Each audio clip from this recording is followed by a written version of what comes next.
संसार सागर से पार कर देता है। क्योंकि देखो, इस संसार को सागर क्यों कहा गया है? कहते हैं आदमी संसार सागर में पड़े हैं। सागर इसको इसलिए कहा गया है कि जिस प्रकार से सागर का जल बड़ा खारा होता है, जो गए होंगे अनुभव किए होंगे, उसको न पी सकते हो, नहाओगे तो भी शरीर तुम्हारी सफेद पड़ जाएगी।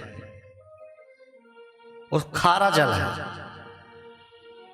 न उसे पी सकते हैं, न उसको किसी प्रयोग में ले सकते हैं। और देखने में इतना वो सुंदर लगता है, जब उसकी लहरें उड़ती हैं तो लगता है कितना सुंदर है, क्यों ना इसका पान किया जाए, लेकिन आचमन भी नहीं कर सकते उस सागर का।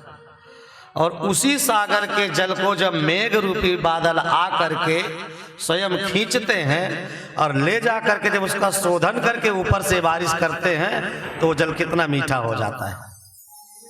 बहुत से लोग होते हैं उस बारिश के जल का सेवन करते हैं और वो जल बड़ा ही निरोगी होता है, उसमें किसी प्रकार का कोई दोष नहीं रहता है। वही जल, सागर का जल डायरेक्ट ले रहे हैं, खारा है, नहीं पी सकते हैं। और उसी को जब मेघ रूपी बादल इसको कर्षण करके और आकाश मंडल में जा करके जब उसे बरसाते हैं, तो वही जल मीठा हो जाता है। तात्पर्य, इस खारे संसार सागर में अनेक प्रकार के, अब खारा क्या है? इस संसार में खारापन है ईर्ष्या, द्वेष, छल, कपट आदि एक खारापन इसमें भरा पड़ा है।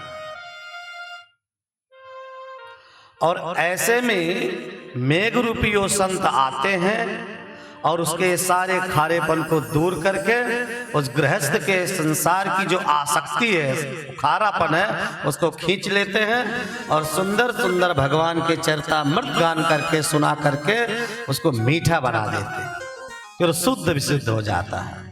इसीलिए कहते हैं सताम संगो ही भेखजम,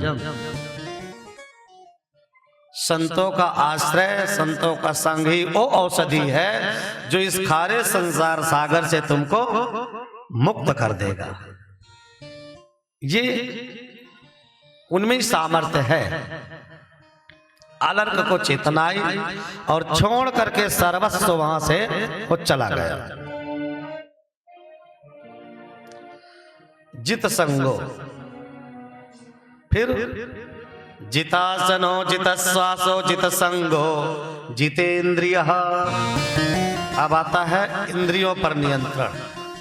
आप अपनी इंद्रियों पर कितना नियंत्रण रखते हैं? क्योंकि इंद्रियां बहुत चलायमान है। देखना इंद्रियों के न घोड़े भगे, इन पे हरदम ये संयम के कोड़े लगे। अपने रथ को सुमार्ग लगाते चलो, कृष्ण गोविंद गोपाल गाते चलो। क्योंकि ये इंद्रिय रूपी घोड़े यदि स्वतंत्र छोड़ दिए जाएंगे तो ले जाकर के किस खड्डे में गिरेंगे कुछ पता नहीं है। इसलिए इंद्रियों पर नियंत्रण रखना चाहिए।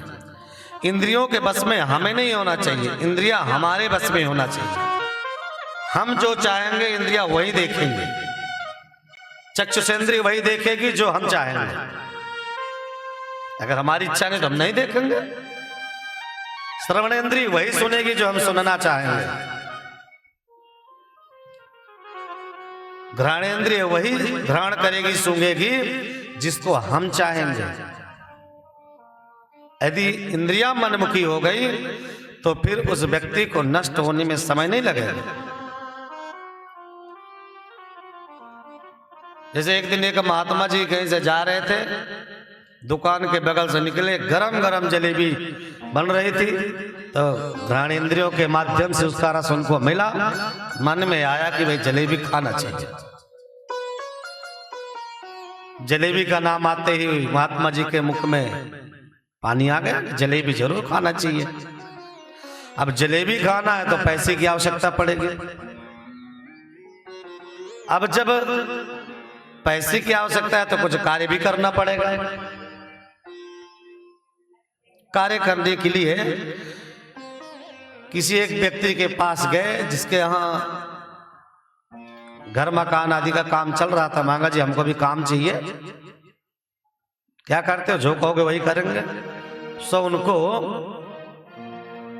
कुछ ढोने के लिए दे दिया कि उठाओ, तसला पाउड और मिट्टी रेत जो भी है करवाया काम। दिन भर काम किए और उनको कुछ द्रव्य मिला। उस द्रव्य को लेकर के गए और जलेबी खरीदी, गरम गरम जलेबी, और लेकर के चल दी गए। चलते हम नदी के किनारे बैठ करके आराम से बढ़िया इस जलेबी को हम खाएंगे। और लेकर के जलेबी जा रहे हैं तो रास्ते में सोच रहे हैं, बताओ मैं ऐसा बढ़िया भजन में मस्त था, कुछ लेना ना देना मगन रहना, जो मिलता वही को प्रसाद पाकर बना समझ करके पा लेते। जलेबी के कारण दिन भर तो बोझा रो रहे, सिर के बाल झड़ गए, भूख के मारे आत्मा तड़प गई। ये सिर्फ इस रसनेन्द्रिय के कारण हुआ है। जीभ कंट्रोल से बाहर हो गई। तो ठीक है, अगर ये हमें